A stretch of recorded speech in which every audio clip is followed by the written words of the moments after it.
ప్రభుత్వ ఉద్యోగాలని నమ్మబలికారు.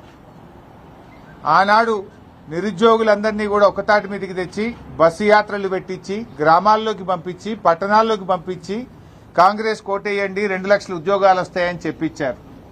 తల్లిదండ్రులకు కూడా అమ్మ కాంగ్రెస్ కోటేస్తే మాకు ఉద్యోగం వస్తుందని చెప్పి ప్రచారం చేయించుకున్నారు. తల్లిదండ్రుల చేత కూడా ప్రచారం చేయించుకున్నారు. ఆనాడు నమ్మించారు, నేడు వంచింది. ఆనాడు నమ్మించడం, నేడు వంచడం కాంగ్రెస్ నైజం. కాంగ్రెస్ పార్టీ ఆనాడు చెప్పి ఇలా ముఖం చాటేసినారు. పక్కనే సినిమా థియేటర్ ఇనాగ్రేషన్కు పోతుండు రేవంత్ రెడ్డి గాని అశోక్ నగర్ సెంట్రల్ లైబ్రరీ వైపు కన్నెత్తి కూడా చూస్తలేడు. ఎందుకంటే ఆడికి పోయేటట్లేదు పరిస్థితి. ఇవాళ ఎంత దుర్మార్గం అంటే ఏ అశోక్ నగర్ సెంట్రల్ లైబ్రరీకి దగ్గరికి పోయి ఆనాడు నిరుద్యోగులకు నమ్మించి ఓట్లు వేయించుకున్నాడో ఇవాళ అదే అశోక్ నగర్ సెంట్రల్ లైబ్రరీలో పోలీసుల చేత పిల్లల వీపులు పగలగొట్టిస్తున్నాడు రేవంత్ రెడ్డి. పోలీసుల చేత రక్తాలు గారించే విధంగా పిల్లల్ని కొట్టిస్తున్నాడు రేవంత్ రెడ్డి. సెంట్రల్ లైబ్రరీకి తాళాలు వేసి దాన్ని పోలీసుల నిలయంగా మార్చిండు రేవంత్ రెడ్డి.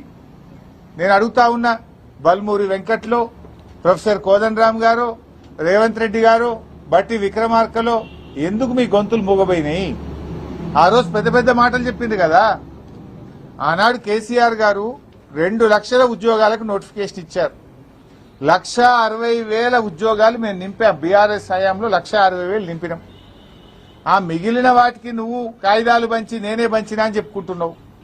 మొన్న అసెంబ్లీలో అసలు నువ్వు ఇచ్చిన ఉద్యోగాలన్నీ రేవంత్ రెడ్డి నీ ప్రభుత్వం వచ్చినాక అంటే అసెంబ్లీలో ముఖ్యమంత్రి సమాధానం చెప్పిండు 16,000. నువ్వు ఇచ్చింది 16,000. ఇస్తానన్నది 2 లక్షలు, ఇచ్చింది 16,000. మరి మిగతా 1,84,000 ఉద్యోగాలు ఎప్పుడు ఇస్తావు? మరి ఆ మిగతా 1,84,000 ఎప్పటిలోకి ఇస్తావు? ఆల్రెడీ సగం పీరియడ్ అయ్యిపోయింది, 2.5 సంవత్సరాలు అయ్యిపోయింది నీది. ఇంకా నీ నోటిఫికేషన్ ఎప్పుడు, పరీక్ష ఎప్పుడు, ఫలితాలు ఎప్పుడు, ఉద్యోగాలు ఇచ్చుడు ఎప్పుడు? పోలీస్ డిపార్ట్మెంట్ లో 19,000 ఖాళీలు ఉన్నాయని నిన్న డీజీపీ చెప్తా ఉన్నాడు. మరి ప్రభుత్వం 19,000 ఖాళీలుంటే ఎందుకు పోలీస్ నియామకాలకు నోటిఫికేషన్ ఇస్తలేరు? 5,000కే ప్రభుత్వం అనుమతి ఇచ్చిందట. అంటే ఇంకా మిగతా 14,000 ఆపి పెడతావా రేవంత్ రెడ్డి? నువ్వే హోంమంత్రివి, నువ్వే ముఖ్యమంత్రివి. ఆనాడు జీవో 46 గురించి కూడా రెచ్చగొట్టి మాట్లాడినావు. పోలీస్